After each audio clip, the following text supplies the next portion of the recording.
Hello everyone, welcome back to my channel. I'm Bill. We're going to be in Dungeon World for this video. We are continuing the world building, which is mostly how to build towns for the players to go to in between missions. Unless they're dragging it out, it recommends limiting the effects of the dungeons and adventures to outside of the town. So I don't know if I read this last time, but we'll start with while you're in town. Cover elements of a steading and steading tags all the way to steading names. And then the next video I do will be making a village, making a town, making a keep, and making a city. So, while you're in town, when the players visit a steading, there are some special moves they'll be able to make. These still follow the functional flow of the game. When the players arrive, ask them, what do you do? The players' actions will, more often than not, trigger a move from this list. They cover respite, reinvigorate, and resupply opportunities.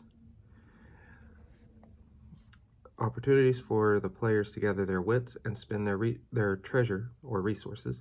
Remember that a steading isn't a break from reality. You're still making hard moves when necessary and thinking about how the player's actions or inactions advance your fronts. The impending doom is always there, whether the players are fighting in a dungeon or ignoring it while getting drunk in the local tavern. Don't let a visit to a steading become a permanent respite. Remember, Dungeon World is a scary, dangerous place. If the players choose to ignore that, they're giving you a golden opportunity to make a hard move. Fill the characters' lives with adventure, whether they're out seeking it or not. These moves exist so you can make a visit to town an interesting event without spending a whole session haggling over the cost of a new baldric. Elements of a steading. A steading is a bit of a civilization that offers some amount of safety to its inhabitants. Villages, towns, keeps, and cities are the most common steadings. Steadings are described by their tags. All steadings have tag indicating prosperity, population, and defenses. Many will have tags to illustrate their more unusual properties. Steadings are differentiated based on size. The size indicates roughly how many people the steading can support. The population tag tells you if the current population is more than or less than this amount. Villages are the smallest steadings. They're usually out of the way off the main roads. If they're lucky, they can muster some defense, but it often just rabble with pitchforks and torches. A village stands near some easily exploited resource: rich soil, plentiful fish, an old forest, or a mine. There might be a store of some sort, but more likely its people trade among themselves. Coin is scarce. Towns have 100 or so inhabitants. They're the kind of place that springs up around a mill, trading post, or inn, and usually have fields, farms, and livestock of some kind. They might have a standing militia of farmers strong enough to wield a blade or shoot a bow. Towns have the basics for sale, but certainly no special goods. Usually they'll focus on a local product or two and do some trade with travelers. A keep is a steading built specifically for defense, sometimes of a particular importance location like a river delta or a rich gold mine. Keeps are found at the frontier edge of civilization. Inhabitants are inured to the day-to-day dangers of the road. They're tough folks that number between 100 and 1,000, depending on the size of the keep and the place it defends. Keeps won't often have much beyond their own supplies, traded to them from nearby villages, but will almost always have arms and armor, and sometimes a rare magical item found in the local wilds. From bustling trade center to sprawling metropolis, the city represents the largest sort of steading in Dungeon World. They often exist at confluence of a handful of trade routes or are built in a place of spiritual significance. They don't often generate their own raw materials for trade, relying on supplies from villages nearby for food and resources, but will always have crafted goods and some strange things for sale to those willing to seek them. Prosperity indicates that what kind of items are usually available. Population indicates the number of inhabitants relative to the current size of the steading. Defenses indicate the general scope of arms the steading has.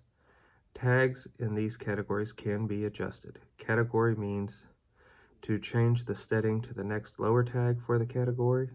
So there's a minus sign beside this category. So moderate would become poor with prosperity, a minus in front of prosperity. A plus category means to change the steading to the next higher tag. So shrinking becomes steady with a plus population. Tags in those categories can also be compared like numbers. Treat the lowest tag in that category as a 1 and each excessive tag as the next number. So dirt is 1, poor is 2, etc. Tags will exchange over the course of play. Creating a steading provides a snapshot of what the place looks like right now. As the players spend time in it and your fronts progress in the world will change and your steadings with it. Adding steadings. You add your first steading when you create the campaign map. It's the place the players go to rest and recover. When you first draw it on the map, all you need is a name and a location. When you have time, you'll use the rules below to create the steading. The first steading is usually a village, but you can use a town if the first adventure was closely tied to humans. For example, if the players fought a human cult. Create it using the rules below.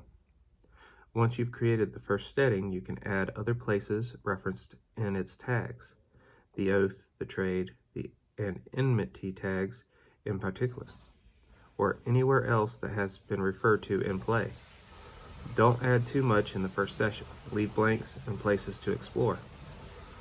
As players progress, the characters will discover new locals and places of interest either directly or by stumbling upon them in the wild, or indirectly by hearing about them in the rumors or tales.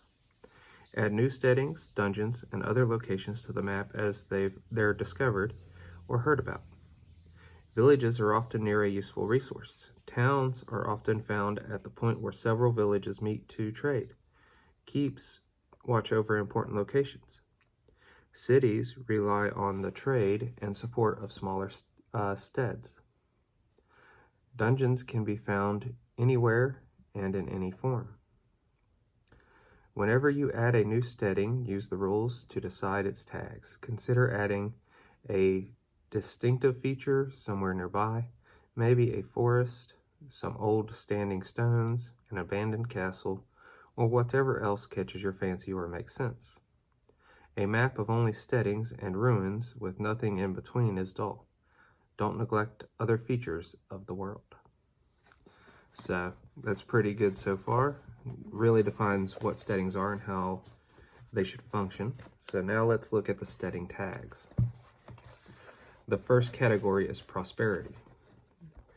The first one in it is dirt. Nothing for sale, nobody has more than they need, and they're lucky if they have that. Unskilled labor is cheap. Poor. Only the bare necessities for sale. Weapons are scarce unless the steading is heavily defended or militant. Unskilled labor is readily available. Moderate. Most mundane items are available, some types of skilled labors. Wealthy. Any mundane item can be found for sale. Most kinds of skilled labors are available, but demand is high for their time. Rich. Mundane items and more. If you know where to find them, specialist labor available, but at high prices. Next category is populations. Exodus. The steading has lost its population and is on the verge of collapse. Shrinking. The population is less than it once was. Buildings stand empty. Steady. The population is in line with the current size of the steading. Some slow growth. Growing. More people than there are buildings.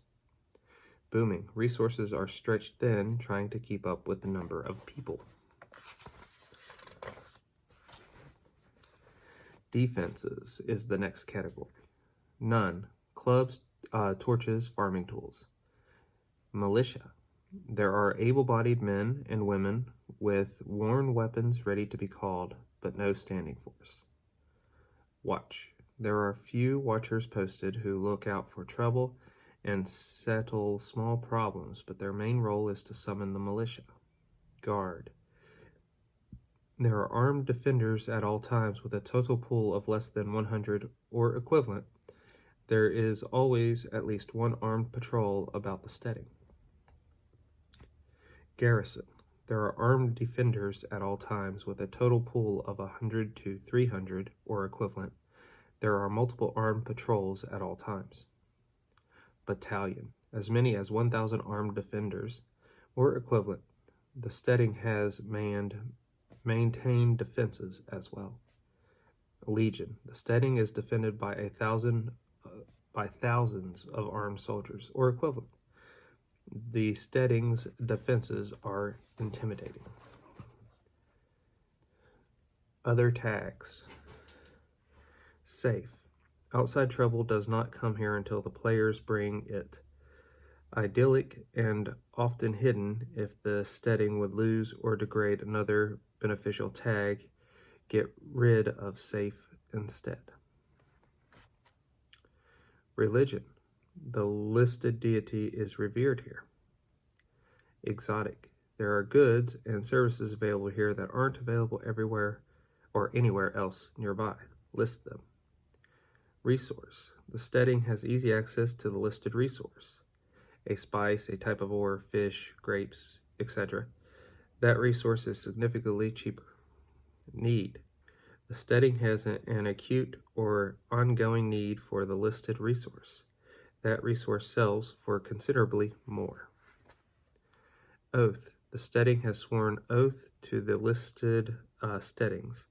These oaths are generally of fealty or support, but may be more specific. Trade. The steading regularly trades with the listed steadings.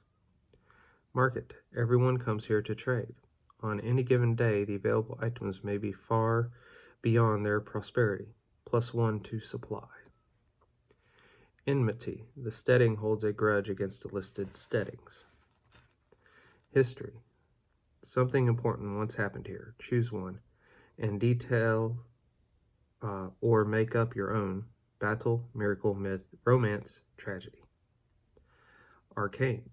Someone in town can cast arcane spells for a price. This tends to draw more arcane casters, +1 to recruit when you put out your word you're looking for an adept. Divine. There is a major religious presence, maybe a cathedral or monastery. They can heal and maybe even raise the dead for a donation or resolution of a quest. Take +1 to recruit priests here. Guild. The listed type of guild has a major presence and usually a fair amount of influence. If the guild is closely associated with the type of hireling, +1 to recruit that type of hireling. Personage. There's a notable person who makes their home here. Give them a name and a short note on why they are notable. Dwarven. The steading is significantly or entirely dwarves. Dwarven goods are more common and less expensive than they typically are. Elven. The steading is significantly or entirely elves. Elven goods are more common and less expensive than they typically are. Craft. The steading is known for excellence in the listed craft. Items of their chosen craft are more readily available here or of higher quality than found elsewhere. Lawless. Crime is rampant. Authority is weak. Blight. The steading has a reoccurring problem, usually a type of monster. Power. The steading holds sway of some type, typically political, divine, or arcane. And then it gives you a list of steading names to pick from. Like Snow Clam, Shambles, Mayhill. There's a good list there. And that's where this video will conclude. So hopefully you all enjoyed this video of us reading about steadings. The next video will cover the actual making a village, making a town, making a keep, and making a city. So until we all game again, guys.